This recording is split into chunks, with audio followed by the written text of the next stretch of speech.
Maharashtra state वक्फ board की पूरी मुल्क के लिए मिसाली वक्फ बोर्ड बनाया जाएगा। औरंगाबाद में हुई रियासती वक्फ बोर्ड की मीटिंग में इस बात का अज़म किया गया कि वक्फ अर्जियात का खुर्द-बुर्द करने वालों के खिलाफ अब बाज़ाब्ता FIR दर्ज होगी। पेश है ये खास रिपोर्ट।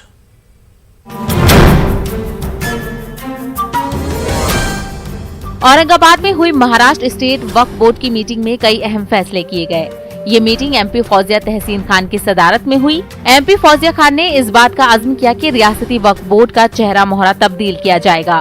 इल्तवा में पड़े कामों को तरजीहाती बुनियादों पर हल किया जाएगा और रियासती वक्फ बोर्ड को एक मिसाली इदारा बनाने की कोशिश की जाएगी।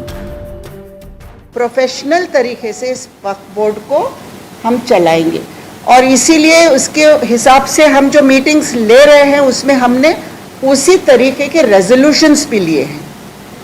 और वो रेजोल्यूशंस एक तो पूरा डिजिटाइजेशन करना है, सॉफ्टवेयर के हिसाब से काम करना है, स्टाफ का रिक्रूटमेंट हो, कमिटीज हो, जिस तरीके से बहुत अच्छे तौर पर ये वक्फ बोर्ड चल सकता है। क्योंकि अगर फुल फ्लेज स्टाफ के साथ अच्छा काम होगा तो इसका रेवेन्यू भी बढ़ेगा और अगर रेवेन्यू बढ़ेगा तो उसकी वजह से और रेवेन्यू इसमें आ सकेगा। इस मीटिंग में ये भी तय पाया कि वक्फ बोर्ड की इमलाक को नुकसान पहुंचाने वालों के खिलाफ सुओ मोटो FIR दर्ज कराई जाएगी।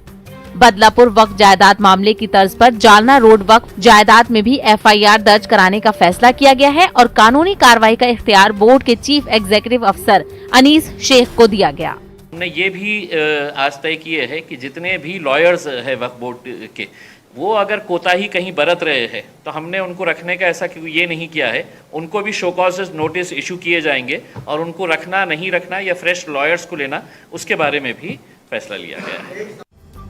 औरंगाबाद में जारी समृद्धि महामार्ग एक्सप्रेस हाईवे प्रोजेक्ट में वक्फ की इमलाक की शमूलियत और उसके मुआवजे के सिलसिले में भी मीटिंग में तबादले ख्याल किया गया। मीटिंग में मौजूद तमाम अरकान ने इस बात पर इत्तेफाक जाहिर किया कि बोर्ड का सदर दफ्तर औरंगाबाद में ही रहना चाहिए। बोर्ड के अरकान का कहना है कि मीटिंग कई मायनों में अहम रही। मीटिंग में काफी अहम फैसले किए गए।